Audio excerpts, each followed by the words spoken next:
जी पढ़िए। बिस्मिल्लाहिर्रहमानिर्रहीम।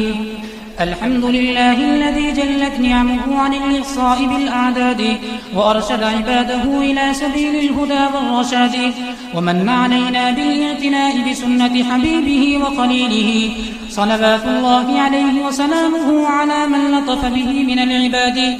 وخص هذه الأمة بعلم الإسناد الذي لم يشركها أحد من الأمم على تكرار العصور والآباد ونصب لحفظ السنة المكرمة المطهرة خواص من الحفاظ والنقاد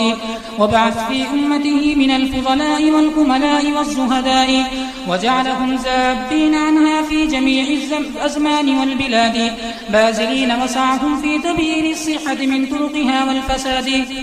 نبينا محمدا المصطفى والرسول الأمين المجتبى صلى الله عليه وعلى آله وصحبه وعترته وحماة دينه ورواة حديثه ومن تبعهم بإحسان إلى يوم التنادي. أما بعد، فإن أصدق الحديث كتاب الله وأحسن الهدي هدي سيدنا ومولانا محمد صلى الله عليه وسلم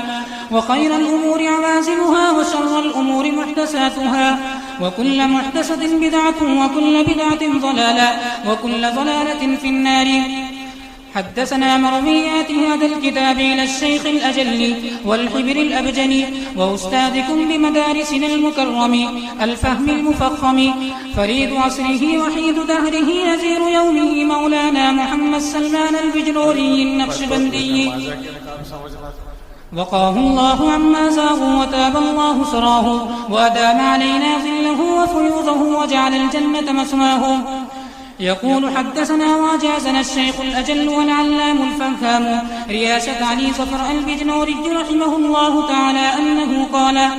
حدثنا وجازنا الشيخ الإمام الحافظ خطيب المسقع حكيم الإسلام مولانا محمد طيب الدوبندي رحمه الله تعالى أنه قال حدثنا وجازنا الشيخ العلامة المحدث وانور الشاه الكشميري قال حدثنا وجازنا الشيخ محمود الدار فريد العصر شيخ الهند محمود سن الدوبندي قال حدثنا وجازنا الشيخ قاسم العلوم والخيرات حجة الله في الأرض مولانا قاسم النانوطوي رحمه الله تعالى قال حدثنا وجازنا الشيخ شاه عبد الغني المجددي قال حدثنا وجازنا الشيخ شاه إسحاق الدهلمي قال حدثنا وجازنا الشيخ الإمام الحافظ الشاه عبد العزيز المحدث الدهلمي قال حدثنا وجازنا الشيخ الإمام الحافظ عالم النحير الصالح الكامل المحقق المدقق علامة الزمان وشمس أهل العرفان الشاه ولي الله المحدث الدهلمي رحمه الله تعالى أنه قال حدثنا وجازنا الشيخ أبو طاهر الكردي قال حدثنا وجازنا الشيخ إبراهيم الكردي قال حدثنا وجازنا الشيخ أحمد القشاشي قال حدثنا وجازنا الشيخ أحمد بن عبد القدوس الشنابي قال حدثنا وجازنا الشيخ شمس الدين محمد بن أحمد بن الرملي قال حدثنا وجازنا الشيخ زين الدين زكريا الأنصاري قال حدثنا وجازنا الشيخ حافظ بن حجر الأسقلاني قال حدثنا وجازنا الشيخ أبو الحسن علي بن أبي المجد الدمشقي قال حدثنا وجازنا الشيخ أبو العباس أحمد بن أبي طالب الحجاري قال حدثنا وجازنا الشيخ الأنجب بن أبي السعادات البغدادي قال حدثنا وجازنا الشيخ حافظ أبو منصور محمد بن الحسين القزبيني قال حدثنا وجازنا الشيخ أبو طلحة القاسم بن أبي المنذر القزبيني قال حدثنا وجازنا الشيخ أبو الحسن علي بن إبراهيم بن سلمة القطاني عن مؤلف الكتاب أبي عبد الله محمد بن يزيد بن ماجد القزبيني رحمه الله تعالى نفعنا الله تعالى بعلوم هذه الشيوخ وعلومكم أجمعين آمين يا رب العالمين. أنه قال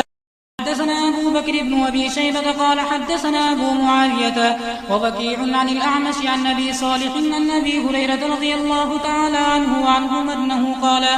قال رسول الله صلى الله عليه وسلم كل عمل ابن آدم يضاعف له الحسنة بعشر أمثالها إلى 700 ضعف. قال الله سبحانه وتعالى إلا الصوم فإنه لي وأنا أجزي به. हज़रत अबू हुरैरा रज़ी अल्लाह ताला अन्हु की रिवायत फरमाते हैं कि रसूलुल्लाह सल्लल्लाहु अलैहि वसल्लम ने इरशाद फरमाया, बंदे का हर अमल बढ़ा दिया जाता है उसके लिए। अल हसनतु बिअशरि अमसालिहा, नेकी को 10 गुने से 700 गुने तक बढ़ाया जाता है। और बारी ताला फरमाते हैं सिवाय रोजे के, रोजे के बारे में तहदीद नहीं है। फइन्नहु ली व अना अज्जी भी, क्योंकि रोजा खास तौर से मेरे लिए है और मैं खुद उसका बदला दूंगा। इसकी पूरी तफसीर और मफहूम आप जानते ही हैं। जी बाब मा जाअ फी ला हौला वला कुव्वता इल्ला बिल्लाह वबिही क़ाल हद्दसना मुहम्मद बिन अस्सबाह क़ाल अनबअना जरीर अन आसिम अल-अहवली अन अबी उस्मान अन अबी मूसा रज़ियल्लाहु तआला अन्हु अन्हुम अन्नहु क़ाल समिअनी नबी सल्लल्लाहु अलैहि वसल्लम व अना अक़ूलु ला हौला वला कुव्वता इल्ला बिल्लाह क़ाल या अब्दल्लाह इब्न क़ैस अला अदुल्लुका अला कलिमतिन मिन कुनूज़िल जन्नति क़ुल्तु बला या रसूलल्लाह क़ाल क़ुल ला हौला वला कुव्वता इल्ला बिल्लाह।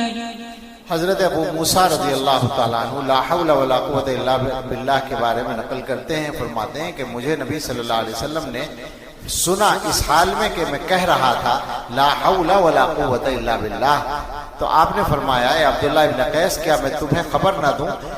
एक कलमे की जो जन्नत के खजानों में से है? मैंने कहा बला या रसूलल्लाह, क्यों नहीं?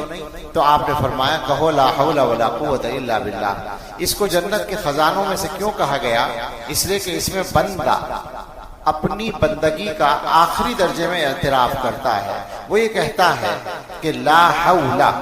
तहवील की ताकत, हटाने की ताकत या किसी तदबीर की ताकत, मतलब है बुराइयों से बचाने की ताकत किसी में नहीं है सिवाय अल्लाह के।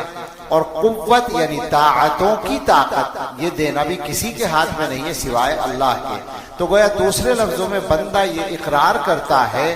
कि मैं अगर किसी गुनाह से बचता हूं तो वो अल्लाह की हिफाजत के जरिए, और अगर मैं कोई नेक अमल करता हूं तो वो अल्लाह ताला की तौफीक के जरिए। दोनों काम अल्लाह के हाथ में है, मेरा अपना कुछ नहीं है। ये बंदगी का एक शानदार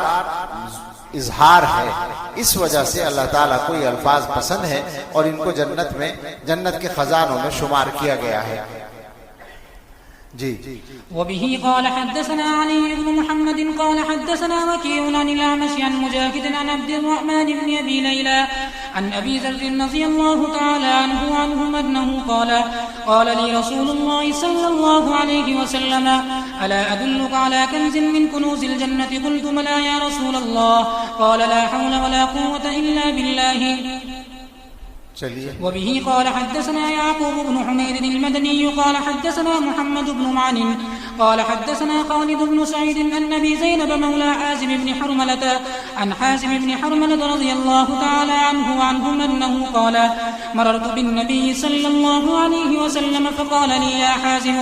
अक्सिर मिन क़ौलि ला हौला वला कुव्वता इल्ला बिल्लाह फ़इन्नहा मिन कुनूज़िल जन्नति। हज़रत हाज़िम इब्न हरमला रज़ियल्लाहु अन्हु से रिवायत फरमाते हैं कि मैं नबी सल्लल्लाहु अलैहि वसल्लम के पास गुजरा